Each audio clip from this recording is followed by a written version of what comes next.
ఓం శ్రీ గురుభ్యో నమ. అందరికీ నమస్కారం అండి. ఈరోజు మనం ఉత్తరాఖండ 76వ భాగం తెలుసుకుందాం. ముందుగా గణేశ ప్రార్థన. శుక్లాంబరధరం విష్ణుం శశివర్ణం చతుర్భుజం ప్రసన్నవదనం ధ్యాయే సర్వవిఘ్నోపశాంతయే. గురుబ్రహ్మా గురుర్విష్ణు గురుర్దేవో మహేశ్వరः గురు సాక్షాత్ పరబ్రహ్మ తస్మై శ్రీ గురవే నమః. శ్రీరామ జయ రామ జయ జయ రామ శ్రీరామ జయ రామ జయ జయ రామ.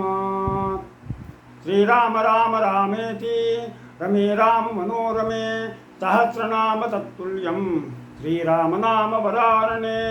హరి ఓం. ఈరోజు మనం ఉత్తరాఖండ 76వ భాగం తెలుసుకుందాం. ఓ రామచంద్ర, నేను శూద్రయోని యందు జన్మించినయ్యా శంభుకుడను అను పేరుతో పిలువబడేవాడును. శరీరంతోనే స్వర్గమున కేకవలనటువంటి కోరికతో తపస్సు చేయుచున్నాను. స్వర్గలోకమును పొందకోరుతున్నాను. రాజా, నేను అబద్ధములను చెప్పువాడును కాను. శ్రీరామచంద్ర, నేను శూద్రుడను, తపస్సు చేయుచున్నానని చెప్పగా రామచంద్రుడు అప్పుడే ఖడ్గమును వరం నుండి లాగి దేవతలు పొగుడుతుండగా అతని కంఠమును తెగనెరికెను.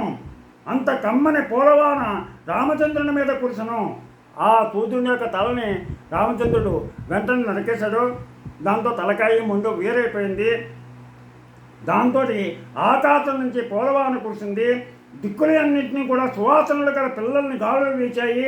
అగ్నితో కూడినటువంటి దేవతలు ఇంద్రునితో కూడి ఆకాశం నిలిచి కరుణాపరాయణుడకు రామ విభునితో తండ్రి, శాస్త్ర విహిత కర్మలను చేసిన వారికి స్వర్గప్రాప్తి, శంభుకుడు అధికారం లేని కర్మను విధిగా చేసను.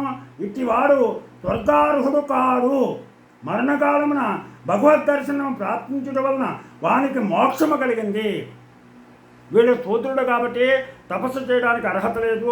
కానీ ఆ తపస్సు చేసినటువంటి పుణ్య ఫలితం చేత చివరి చనిపోయే ముందు ఆ సాక్షాత్తు ఆ శ్రీమన్నారాయణని, ఆ శ్రీరామచంద్రమూర్తి యొక్క దర్శనం కలిగింది.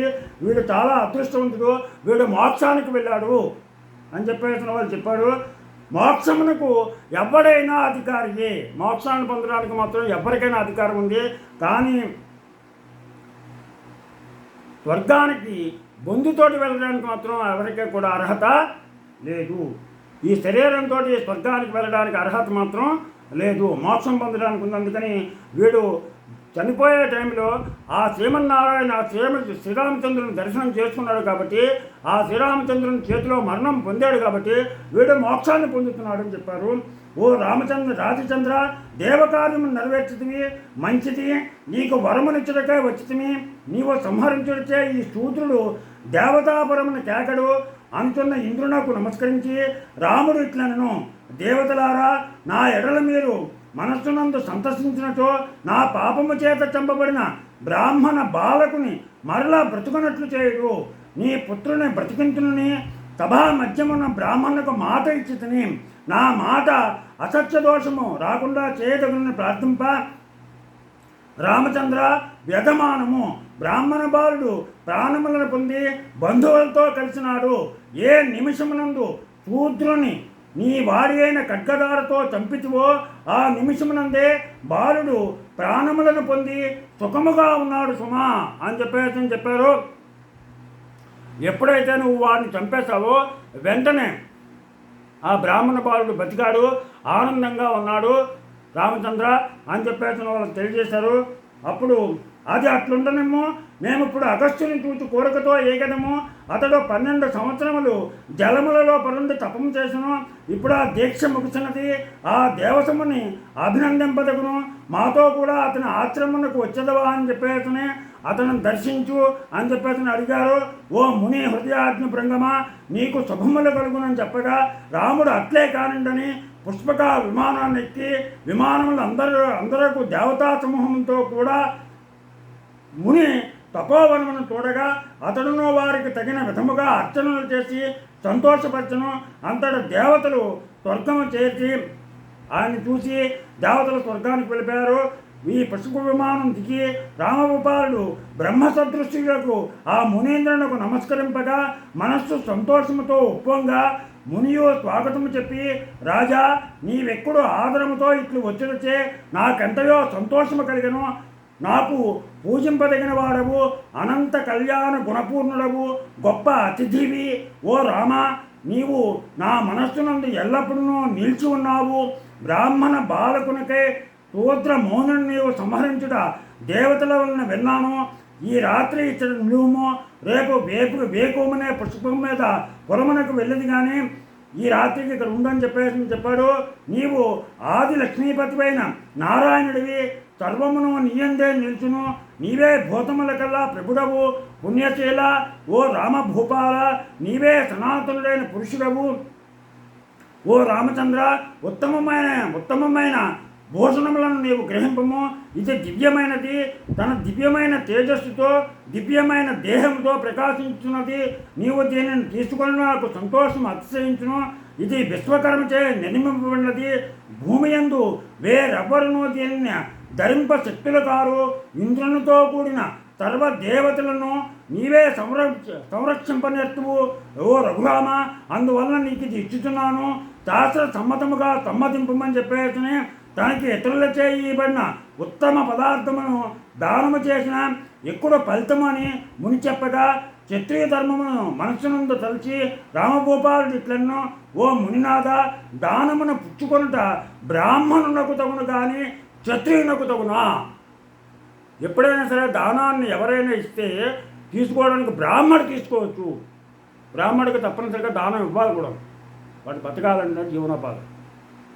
బ్రాహ్మడికి దానం అయితే క్షత్రియుడికి దానం ఇస్తే కనుక క్షత్రియుడు తీసుకోవచ్చునా అని చెప్పేస్తున్నాడు. నేను రాజునయ్యుండి బ్రాహ్మణుని చేత దానమును స్వీకరింపదగునా? దీనికేమి సమాధానం అని రాముడు అడగగా, రామునితో ఆ మునిరాజు ఇట్లు చెప్పను, దివ్యాభరణములను కొనవచ్చును, ఇది ఆభరణం కాబట్టి తీసుకోవచ్చు అని చెప్పేసి. రామచంద్ర, పూర్వము కృతయుగమున రాజు లేకుండగానే జనులొప్పుచుండా ఇంద్రుడు దేవతలకు రాజై శోభిల్లుచుండగా దేవతల వల్లనే తమ్ముకును ఒక రాజు ఉండదగునని జనులు బ్రహ్మదేవుని కూర్చి తపస్సు చేసి, దేవతలకు వలె మాకును రాజు నిమ్ము, ప్రజలు పాపముల పాలు కాకుండా ఉండదురు అని ప్రార్థింప, బ్రహ్మదేవుడు దిక్పాలకులతో ఇట్లన్నో, మీలో ఒక్కొక్క అంశమును నుండి దానిచే రాజును సృష్టించదనని చెప్పగా వారట్లే ఇచ్చిరి. అప్పుడు బ్రహ్మక్షుభ మరణంపగా క్షుభుడను ఒక పురుషుడు ఉద్భవించను. బ్రహ్మ అతనిని భూపతిగా చేసి ఇంద్రుని అంశమును భూమిపై ఆజ్ఞ చెల్లుటకును వరుణుని అంశమునిచ్చను. ఇది రాజుగా గ్రహించిన దానము కాదు, భగవద్భావమున దాతలను ధరింపజేయి సంఘీకృతము. దుష్ట సమూహములను ఓ దండించినవాడా, నన్ను తరింపు చేయటకే ఇంద్రాంశచే ఈ ఆభరణాన్ని తీసుకో, ఇది దానం మాత్రం కాదని చెప్పాడు. ఓ అనగా దీనిచే పాపము లేదని చెప్పగా, పరమ ధార్మికుడైన ఆ మహానుభావుని మాటలచే రాముడు దాన్ని తీసుకుని మునిని చూచి, ఓ మునీంద్ర, అద్భుతమైనటువంటి ఈ దివ్యాభరణము మీకెట్లు సంప్రాప్తమయ్యను? ఆశ్చర్యములకు గనవంటి వాయిన నీవు నాకు ఆ చరిత్రను చెప్పమని అడగా, ఆ ముని ఇట్లనను, ఆ ఆభరణము నా కడకు వచ్చిన విధమునంతయు క్రమముగా చెప్పదును. ఓ రామచంద్ర, విను అని చెప్పేసిన ఆ ఆభరణం యొక్క వృత్తాంతాన్ని చెప్పాడు. దీంతో ఈరోజు 76వ భాగం పూర్తయింది. రేపు 77వ భాగంలో ఆభరణం యొక్క వృత్తాంతం తెలుసుకుందాం.